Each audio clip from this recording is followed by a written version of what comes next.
Are you spreading forever chemicals on your morning toast? Let me read this for you guys. So, consuming this product can expose you to chemicals including acrylamide, which are known to the state of California to cause cancer. What deadly product am I talking about here? Your regular old bag of chips in the supermarket. No, I'm not kidding you guys. Now, if you go over to California, most of the bags of chips contain this serious warning. Basically, these toxic chemicals are in the food that we eat and the water that we drink. Now, one of you guys commented in one of my last videos about, how we need more warnings about what's actually in our food. But that's because they recently called a major food corporation and told them about enjoying their product for a long time, but being against genetically modified ingredients. Now, the company replied that they had no plan on removing the GMOs from their product. Apparently, it's helping their profit margin, I guess. So yeah, needless to say, they won't be buying it anymore. Some corporations pretty much show how they don't exactly put the health of the consumer at their highest priority of the list. Maybe it's profits, maybe it's margin, maybe it's revenue. I don't know. You guys let me know. But we've covered some of this in the previous video. I know you guys asked me before, so here we go. According to one of the latest studies, it's in 45% of US tap water. Check this out. So, Kelly, just for those unfamiliar, which would include me, what exactly are these PFAS forever chemicals and what are the risks associated with them? So per and polyfluoroalkyl substances, or PFAS, they're a group of thousands of man-made chemicals. They're found in everyday items like non-stick cookware, firefighting foams, grease-resistant food wrappers, water-resistant clothing, among other things. And they're known as forever chemicals because it really takes a long time for them to break down in the environment. And they're present in the environment, and they're also present in our human bodies. So this study, I'm just reacting to that idea that we're all carrying them around.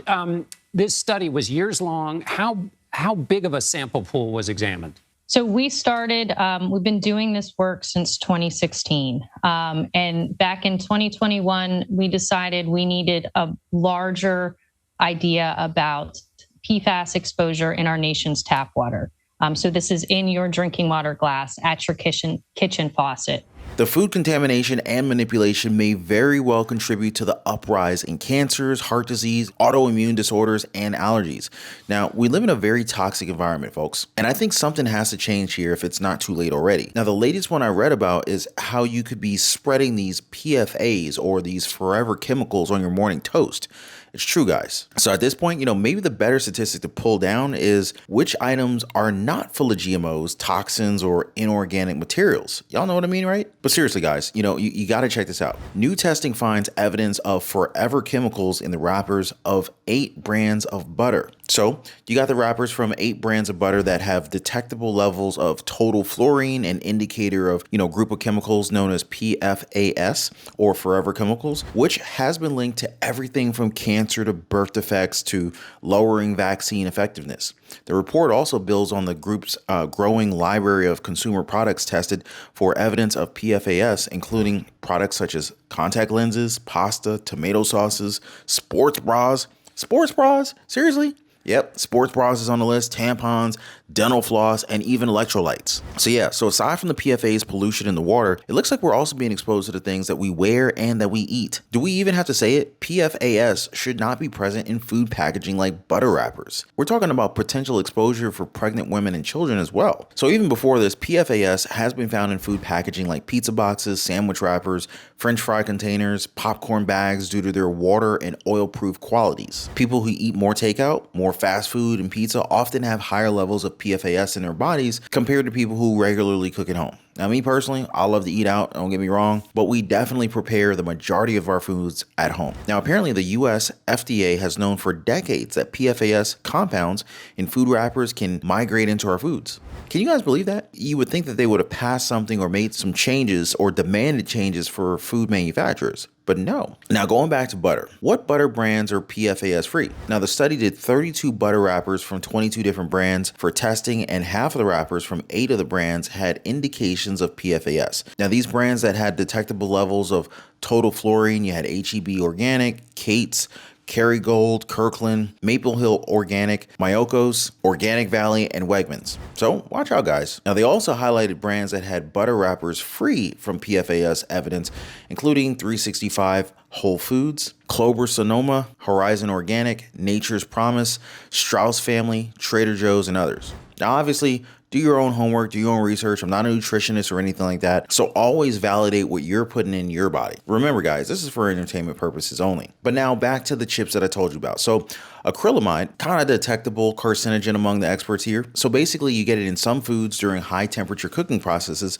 such as frying, roasting, and baking, chips included. Now, studies in the lab have shown that acrylamide causes lung tumors and promotes the spread of skin tumors in mice. In rats, that's caused thyroid tumors, uterine tumors, and the rat equivalent to breast cancer. This sounds like some pretty serious stuff, folks, but the studies in humans have so far been inconclusive. The WHO lists acrylamide as a probable human carcinogen based on the rodent studies. So why does California put these cancer warnings on their potato chips? Well, they have this thing called Prop 65, technically called the Safe Drinking Water and Toxic Enforcement Act.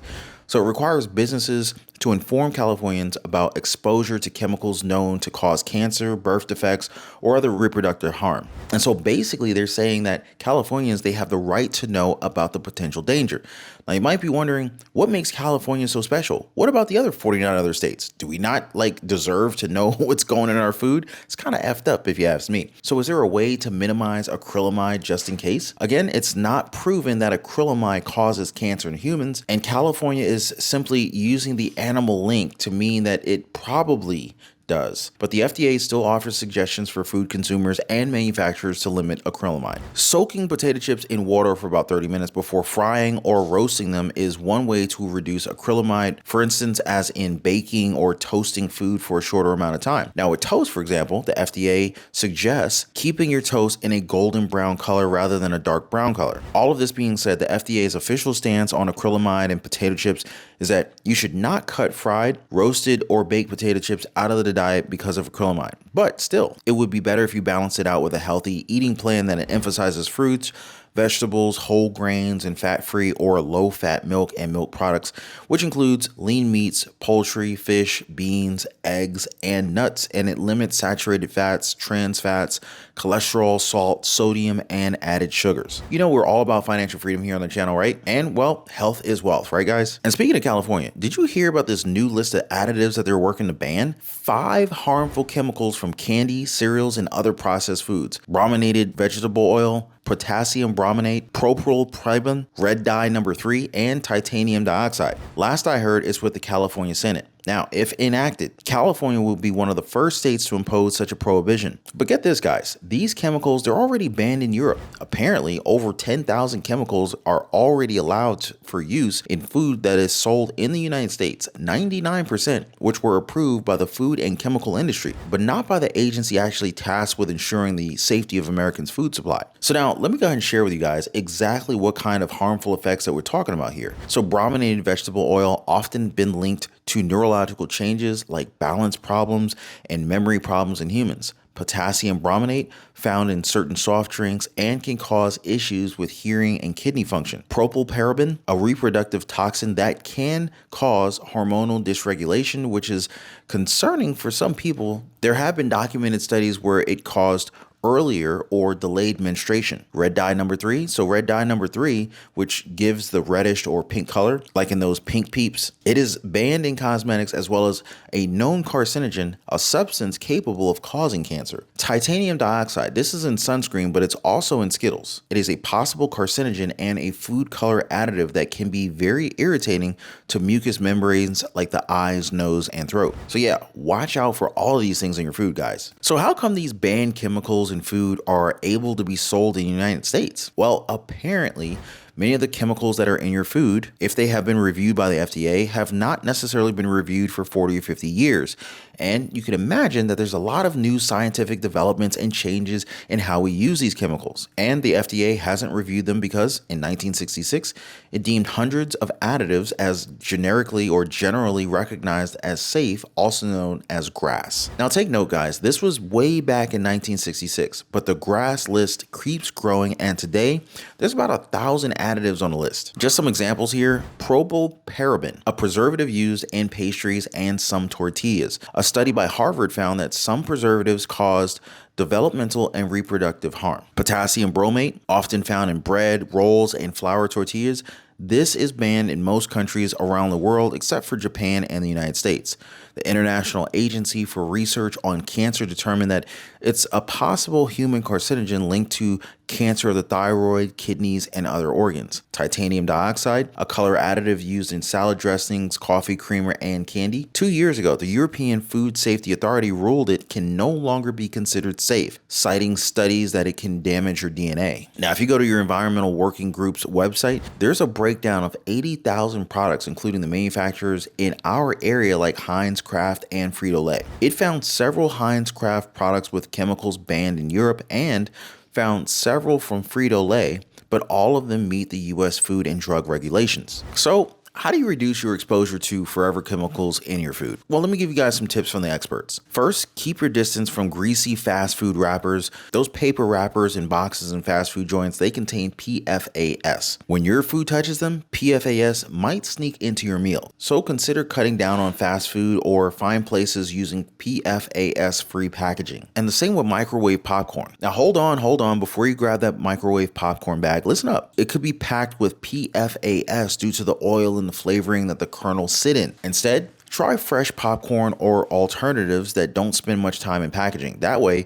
you'll avoid PFAS and enjoy your snack guilt-free. Non-stick cookware is another thing. Non-stick pots and pans often have PFAS coatings. Experts recommend swapping them out for ceramic, stainless steel, or even cast iron cookware. It's not just to reduce PFAS exposure, but it also helps the environment by avoiding those pesky non-stick coatings. And when you're storing your leftovers, it's best to use glass containers.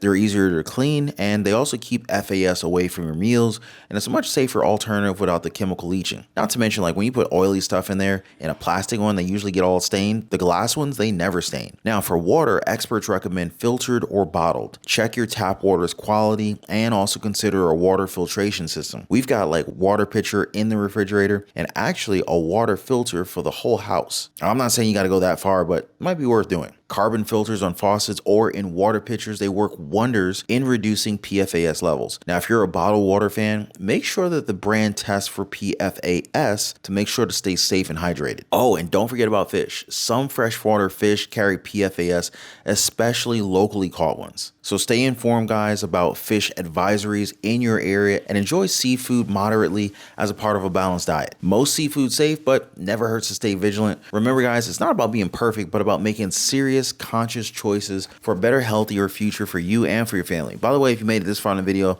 drop a quick like for the video. Totally appreciate that. Also consider subscribing to the channel, and I will see you guys on the next one.